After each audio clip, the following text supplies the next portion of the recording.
है कि हम किसी प्रॉब्लम पे काम करते हैं, उसके सॉल्यूशन पे कोई प्रोडक्ट को डेवलप करते हैं।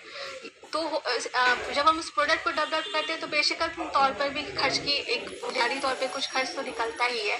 इस चीज़ को सॉल्व करने के लिए जो स्टार्टअप इंडिया है उसमें आपको बेसिक आइडिया स्टेज में कुछ फंड प्रोवाइड कराए जाते हैं। अगर आपका आइडिया सही रहा तो आगे चलकर भारत सरकार उस पर और भी फंड प्रोवाइड करती है। यही चीज़ बिहार गवर्नमेंट पे भी है। बिहार गवर्नमेंट पे स्टार्टअप के तौर पर 10 लाख की सीड फंडिंग देती है। इसके अलावा पीएमजी मुद्रा योजना है, मुद्रा लोन योजना है, खासकर उसका से प्रगतिशील योजना है, समृद्धि योजना है।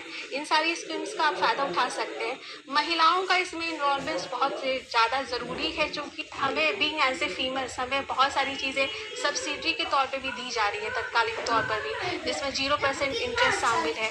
एसटी और एससी लेवल के भी बच्चों को बढ़ावा देने के लिए उन्हें भी सीड फंड प्रोवाइड कराए जा रहे हैं, जिसमें गवर्नमेंट आपको लघु उद्यमी योजना, अभी तत्कालिक 2-3 दिन पहले ही गवर्नमेंट ने लघु उद्यमी योजना के तहत 2 लाख की सीड फंडिंग आई थिंक बहुत सारे उद्यमियों को प्रोवाइड की हुई है। तो आपको बस एक जज्बा क्रिएट करना है और आपने आइडिया को एग्जीक्यूशन के तौर पे लाना है, ताकि वो विगत भविष्य में ना सिर्फ आपका निर्माण करे, भारत का भी निर्माण कर सके।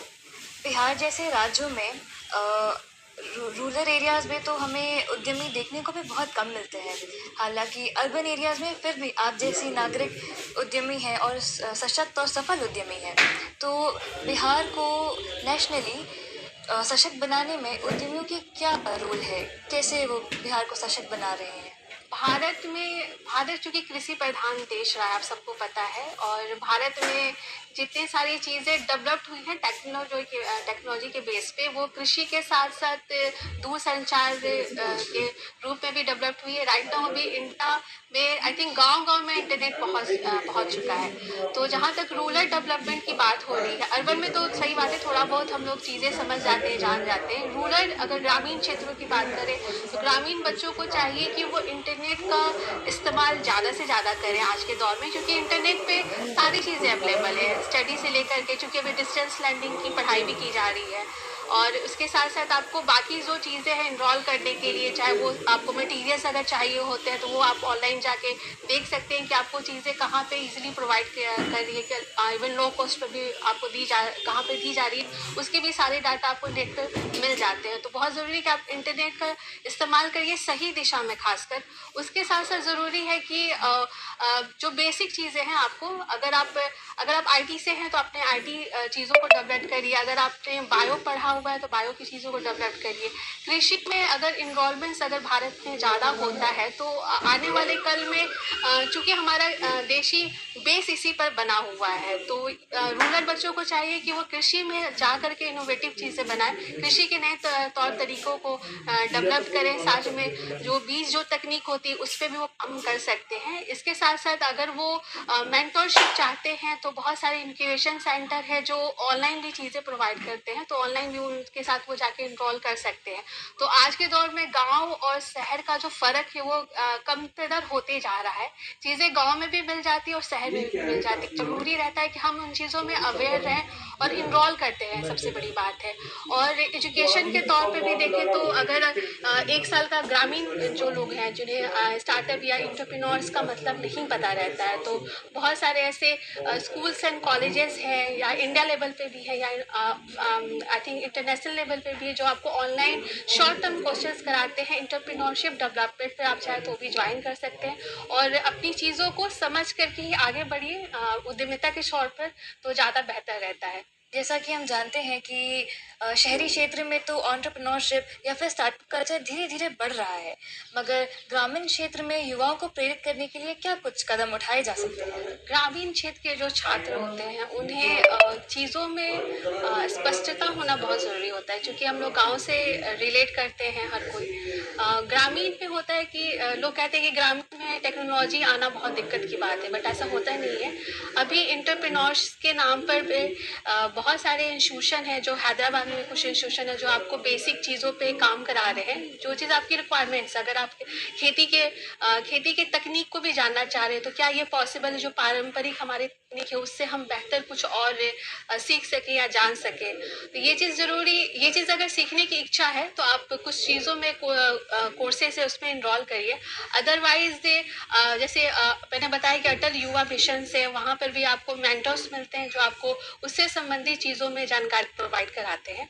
साथ में है कि जैसे टेक्नोलॉजी बेसिस चीज़ें हैं, एग्रीकल्चर के साथ साथ जो एआई एक्चुअली में अभी बहुत मददगार साबित हुई है इंडिया में।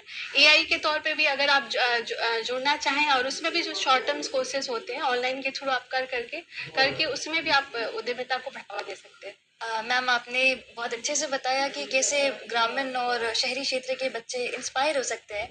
तो चूंकि आप खुद भी एक सफल उद्यमी हैं, तो मैं जानना चाहूँगी कि आपका कौन सा स्रोत था? आपको किस स्रोत ने इंस्पायर किया? देखिए, इंसान अपने विजन्स पे ही आगे बढ़ता है। सबसे बड़ी चीज़ पढ़ाई होती है। आपके स्टडी कल्चर्स में जो हमारी चीज़ें बतलाई जाती है वो चीज़ हम सीखते हैं। साथ में एक निजी अनुभव होता है जिसको हम टर्निंग पॉइंट बोलते हैं एक्चुअली में लाइफ का।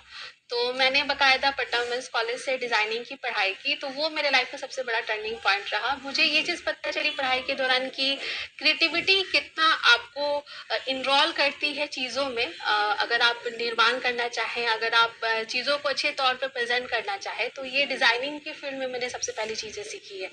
और इसके साथ साथ चूँकि हमारा प्रोजेक्ट भी रहा है हैंडलूम्स पे, खादी पे, तो हमें इन चीज़ों का उस समय बहुत ज़्यादा डिटेलिंग्स में मुझे नॉलेज मिल रहा था। अभी तो चीज़ें बहुत एक्सपोजर हो चुकी है, बट जब चूँकि ये मेरे रिसर्च का पार्ट रहा है तो हमने चीज़ों को ढूंढा जा जाके जगह जगह पे।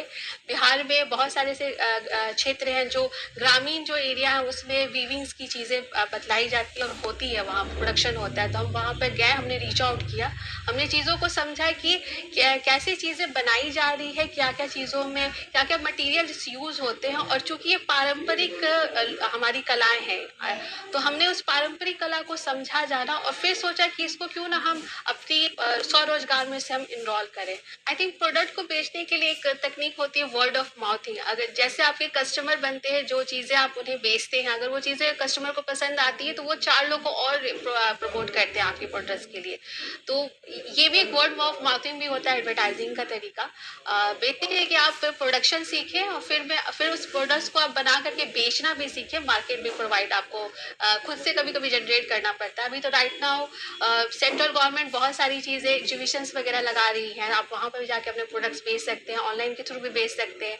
और इंटरनेशनल लेवल पे भी थोड़ा सा अप्रोच आपको करना पड़ेगा, वहाँ पे आप खुद से निकलिए। अदरवाइज आई थिंक गवर्नमेंट के कुछ एमएसएमईज के कुछ आई थिंक एग्जीबिशंस हो रहे हैं अभी इंटरनेशनल, आप उसमें भी पार्टिसिपेट कर सकते हैं। बेसिक चीज़ है कि आप प्रोडक्ट्स बनाइए और फिर बेचना उससे सीखिए, तब आप स्वरोजगार में बेशक आगे बढ़ पाएंगे।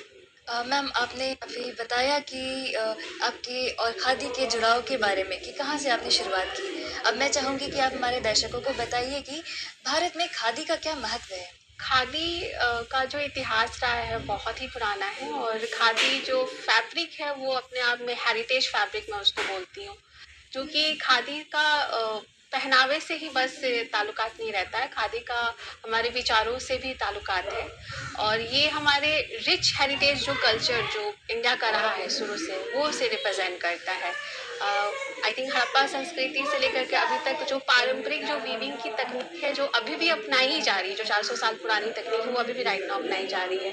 और इसीलिए ये कहीं ना कहीं आई थिंक हमारे जो विकसित जो भारत है उसको अग्रणी तौर पे रिप्रेजेंट करता भी है। साथ में गांधी जी का जो एक स्लोगन आया था विदेशी के कपड़ों के लिए कि आप उन्हें हटाइए और अब स्वदेशी अपनाइए, तो खादी इसी तौर पर स्वदेशी जो वेशभूषा होती है उसके लिए जानी जाती है इंडिया में।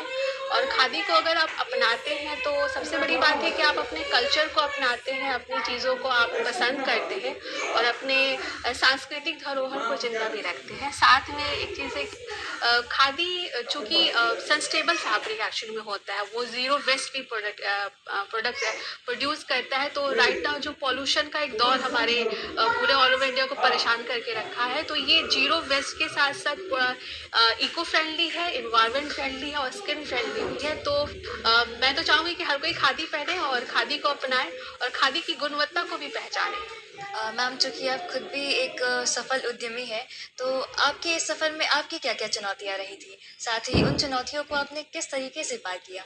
सबसे बड़ी बात है कि जब आप स्वरोजगार में आते हैं और बीइंग एज ए गर्ल आते हैं, तो आपको सबसे बड़ी चुनौती एक महिला होने की ही निभानी पड़ती है, क्योंकि हमसे उम्मीदें बहुत कम रखी जाती थी। शुरू से ही हमारे लिए चीज़ों को बहुत ही बढ़ा चढ़ा के दिखाया गया है कि बहुत मुश्किल है आपसे ये काम कर पाना, जो कि अभी जब चीज़ें हमने प्रूफ की है राइट नाउ, तब चीज़ें सबको समझ में आ रही है कि नहीं, लड़कियां भी कर सकती हैं। और अभी फेमिनिज्म का भी जस्ट आपको कल हमारा वुमेन्स डे जो बीता हुआ है, तो अब हमारी जो उपलब्धियां हैं लोग एक्सेप्ट भी कर रहे हैं।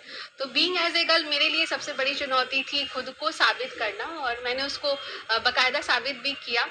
और यहाँ पर एक चीज़ है कि जब आप पढ़ के निकलते हैं, आपको ऑलरेडी पता रहता है कि आपको किस दिशा में आगे बढ़ना है, लेकिन उसके साथ साथ चीज़ें होती है कि आप अपने आप को आई थिंक दिमागी तौर पे इतना स्ट्रांग बनाइए कि नहीं, मुझे ये चीज़ कम्पीट करनी है। चुनौतियों के तौर पे सबसे बड़ी चीज़ें आती हैं फाइनेंस, जो कि आप कोई एक अपना सेटअप करना चाह रहे हैं, आप